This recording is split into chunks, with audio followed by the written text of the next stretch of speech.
Whenever you're dealing with an apologist for Islam, or even a Muslim, and you bring up jihad, almost immediately they kick back to you, well, what about those terrible Crusades?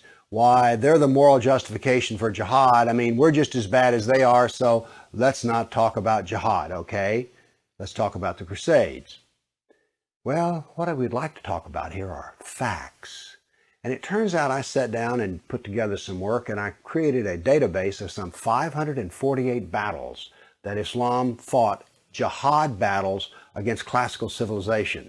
And these aren't even all the battles. It really doesn't say much about Africa and India, Afghanistan and all that. It's primarily the battles against the classical civilization of Rome and Greece. So, 548 battles is a lot, and it's too much to even comprehend. So I created something which I call a dynamic battle map, in which you have a display of the Mediterranean, and a white dot means that this 20-year period, that's a new battle. So every time the screen changes, it's 20-year period. The colors white turn to red, and so you can see a history. This may seem a little confusing, but I think when you see it, you'll know exactly what I mean. And here it starts.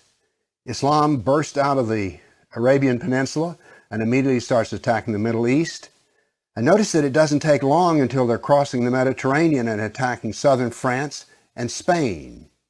Notice something here. Most people think of Islam, they think of Arabs, they think of desert, and yet here we see that Islam is projecting power throughout the Mediterranean. Notice how the little islands of the Mediterranean are getting hammered. The navy of Islam would attack coastal towns, kill, rob, rape, and then take slaves. So this whole battle map, as it unfolds, you're seeing slaves being taken. Over 1 million slaves were taken out of Europe into the Islamic world. That's something you don't think about much, but it's absolutely true.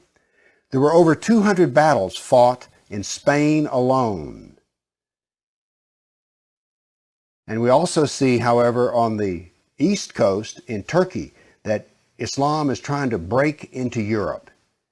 Now, what's going to happen is, in Spain, this ongoing fight that lasted for 400 years, is the Christians are going to push back the Muslims. But now then, what has happened over in the east is that Constantinople has fallen, and now then Eastern Europe is getting hammered. The jihad now comes to Eastern Europe. It's pushed out now of Spain. Northern Africa is now completely Islamic. The Middle East is completely Islamic. This is all jihad, relentless jihad. And why is it so relentless? Well, Muhammad was relentless in his jihad. And these people are good students of Islam, and so it's against the kafir, on and on. It was traditional that when the Sultan came to power, the brand new Sultan, he would immediately try to launch new wars, because he was going to be noted in his Islamic history as to how well he fought against the kafir. So that's what the jihad looked like over that time period, 548 battles.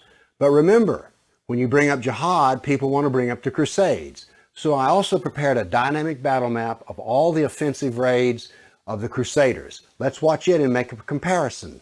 And so it begins. The Crusades enter into Turkey and the Middle East. Battles go on, but aren't there far fewer than you thought there might be? And here we go. The last battles are fought, and that is the end of the Crusades. So now then we can talk about some facts. Yes, there were Crusades, but notice they ended centuries ago, and jihad is being practiced today. Jihad has been with us for 1,400 years. There is no comparison between jihad and the Crusades, certainly not a moral comparison. And when you're looking at the Crusades, remember, in one sense, all of the Crusades were defensive wars. Why? Well, as we saw in the first jihad map, it was Islam that came out of Arabia and conquered the Middle East, a Christian Middle East. And so the Crusaders were trying to free their Christian brothers and sisters from jihad. So there's no moral comparison at all. The motivation of the Crusaders was to free Christians. The purpose of jihad is to enslave the kafir.